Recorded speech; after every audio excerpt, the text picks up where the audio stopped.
Hey, we're back to helping skeletons collect artifacts. Yep.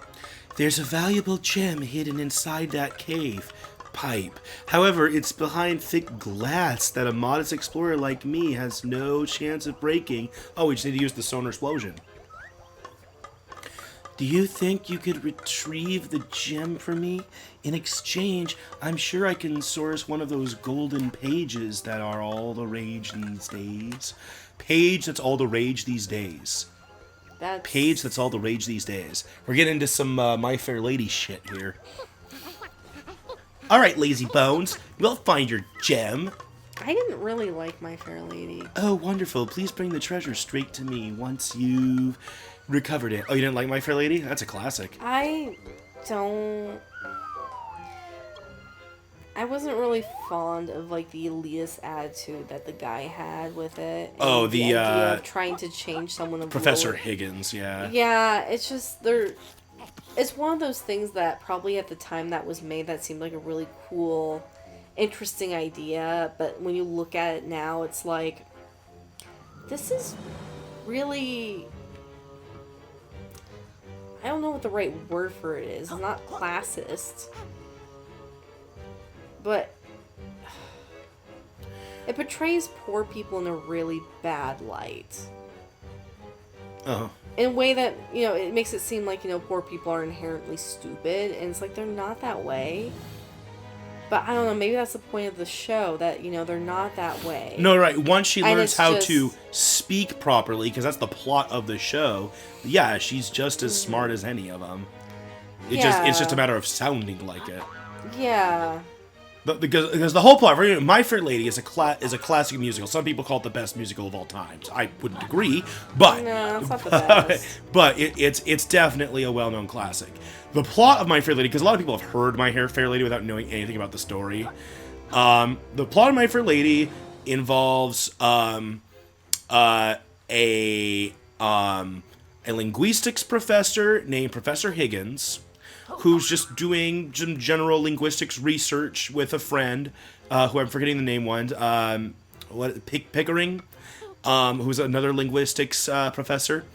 And during their meeting, they are, just documenting some accents on the street, specifically people with Cockney accents. I was really hoping that those two researchers would bone at some point. It's not that progressive, huh? I know. I kind of wish that it was. Anyways, go ahead. Well, okay. Oh, that's all I had to do. All right. Proceed with explain My Fair Lady. No, we don't want to end it on. We'll just leave it at that. It's about two linguistic professors who bang. There we go. That's not how it happens. The end. That's My Fair Lady. But no, I think what I didn't like was how the main female character was treated. Okay. Like, she was treated kind of like... No, so wait, no, I'll really explain. Yeah. All right. Is this the gem? I'm guessing that was the gem. I just didn't realize that was the glass she was talking about. I thought those were just blocks or something. Oh, fuck! I died on the vines? It's a shortcut back. It's totally on purpose.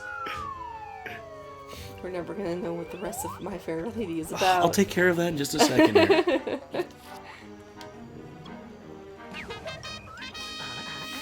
We've recovered the gem! My goodness, and just when I was about to give up and find another buddy duo.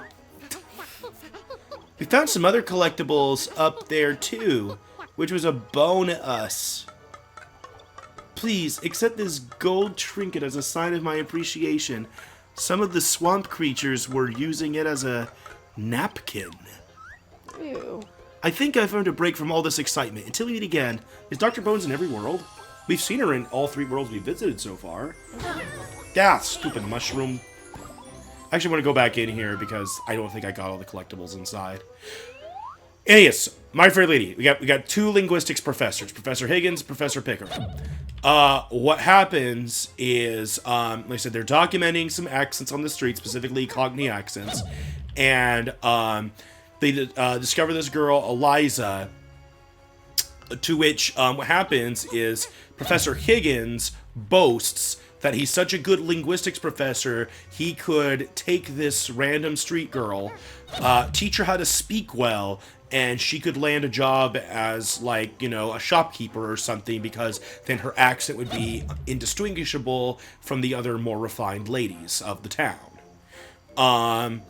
And she actually gets very interested by that prospect. So she finds Professor Higgins' house and asks him to teach her. And he takes it as like an actual bet, as a challenge from Pickering to, yes, what he's going to do is take this girl who speaks with a thick Cockney accent and lives on the streets and refine her speech to the point where he can pass her off as like a noble at a prestigious ball. And that's the plot. It's about Professor Higgins teaching the girl how to speak good English, so that he can pass her off as a noble at a ball, so that he can win his bet with Pickering. That is the plot. Yep. Then you get into, like, subplots of, like, okay, well, what does she do now that she knows this? There's a couple romantic subplots, and yeah. Yeah. And overall, if you're not into, like, the way women and poor people were treated back during that time period, don't watch it, because it'll really upset you. Well, the thing is, watch it with because there are themes of that, but she wins out in the end. Oh yeah, no, she totally. She gets what out. she wants in the end. And in a way where, they acknowledge that, yeah, Professor Higgins isn't that great of a man. Real dick. Yeah. Which is nice. Because you spend the whole show or movie knowing this guy's a dick, and then, in the end of the movie, he realizes he's a dick. Yeah, which is kind of nice, because at least there's, like, some repercussion for terrible treatment of people. Yeah. That's actually pretty progressive for the time. Because people treated people like shit in that way back then. I did a pretty good job racing up here. Yeah. That went very well. But no, I guess, it's worth the watch. Like I said, it's a musical, so of course the focus is on the music, and there's good tunes. Oh yeah, really catchy tunes that you'll end up singing like frickin' all the time. All I want is a room somewhere far away from the cold night air, with one enormous chair. Oh, wouldn't it be lovely? Lots of chocolate for me to eat. Lots of coal making lots of fate. But yes, Chris and I, Lord Jackal and I, we've made a lot of parodies of that song. Help! Capital B's goons stuck me behind this awful platforming course. The guy we were watching made fun of this particular string of dialogue. You'll need to be quick to beat his timed block. Okay. Yay. Yes, that's the first song I thought of. There's other ones too, like I'm getting married in the morning. Ding dong, the bells are gonna chime. I don't want to say shine. That doesn't make sense. The bells don't shine, they chime. Oh, they can shine in the right light. Blinded by the light, I'm drowning in the scoop and dying in the night. Wow, that actually turned out really well. Yeah. Damn. Damn, I'm good. Now say that when you cook. Is that right? Do you know the story behind that? I mean, damn, I'm good. Yeah. I don't. You probably know the story better than I do. I know that's something that, like, it's a joke between my mom and my grandma. Yeah. Okay. Why don't you tell the story? Because I'd love to know it too, actually. Because that's something both my grandma and my mom say is like when they do something right, especially cooking, they're like, "Damn, I'm good." Yeah, no, it's actually a big family joke on your mom's side. Because, okay, explain it to me, please. Okay, so your grandma's an amazing cook. Yes. You know, she's always been. My grandma's an amazing person. She's a really great lady, and she's still around too, which is awesome. But yeah, no, whenever she cooked something really well, she would taste it and say, "Damn, I'm good," and then like. You know, when the kids were in the kitchen with her, you know, they would listen and hear that. And so some of the younger kids, you know, when your mom was a kid, would pick up that saying and then say, "Damn, I'm good." Every time they, like, did something good.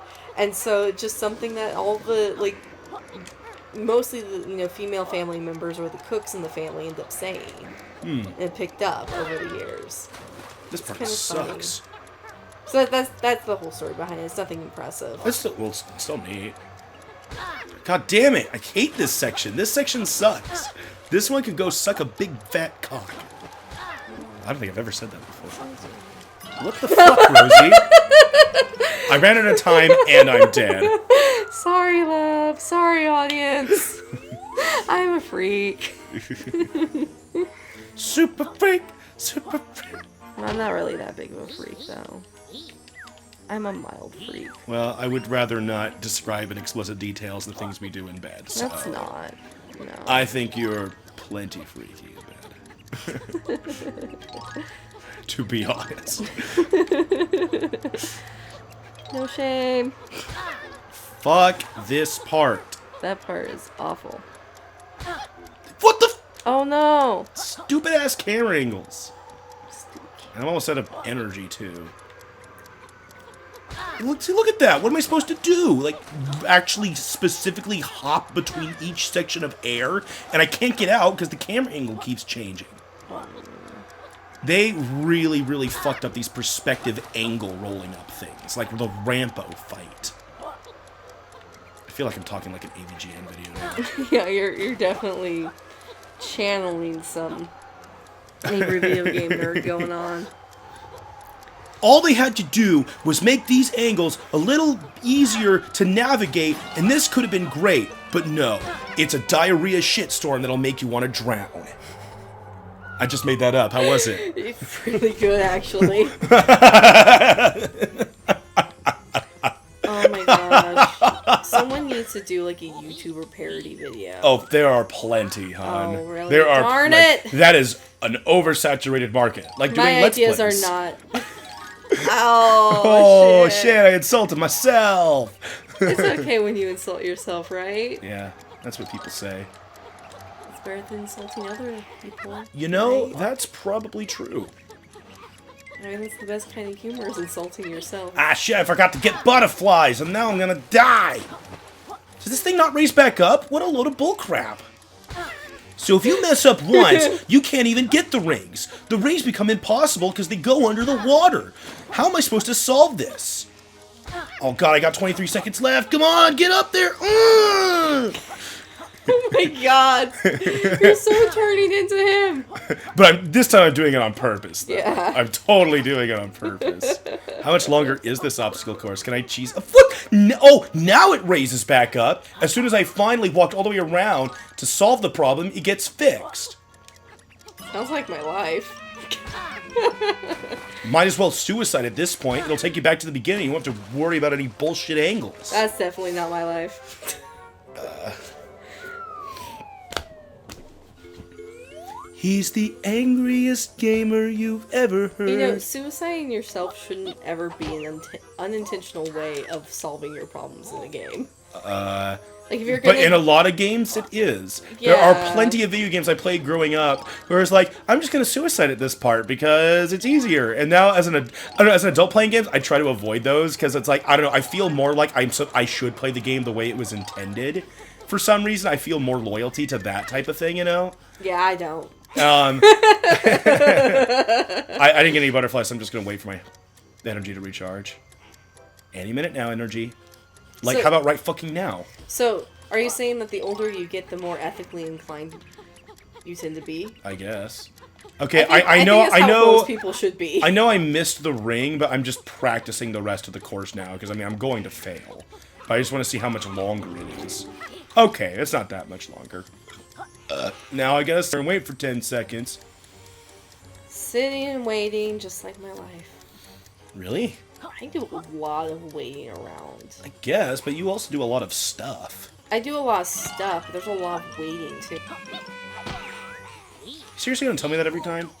There's some stupid grunkos up there walking around. I hope that's not a racial slur or anything. Oh, I just made it up. So if that is a racial slur of some sort that I'm unaware of, We are very sorry. I am sorry. We are just ignorant. I thought I was just making up a word. And I No, probably I was. think that's another word for taint. Grunko? No, never mind. No, you might be getting mixed up with gringo, which is Oh, kind of maybe. a Spanish slang for white person. Really? Gringo means white person. Huh. Yeah. So, like, if any, like, Hispanic person calls you a gringo, they're calling you a whitey. See, just like the guys I was trying to make up a name for here, like it just sounds like a Banjo-Kazooie enemy name. Oh no, I have to collect all the gringos. Doesn't it? Yes. It just sounds like a Banjo-Kazooie collectible or a character. Oh no, I gotta get all the gringos in the next 3 seconds. Oh my god. Is You it? didn't know that term? No. Why would I? I've never been called a gringo, Rosie. Oh. I'm trying to remember where I first heard it. Yeah, I'm like, because sometimes you do Damn this, it. Rosie, where you're like, you never heard of this? I'm like, no. Where did you hear it? I know In any exactly case, where I heard it from. Why It don't was you- from why- my dad. We'll see you guys next time. Damn it.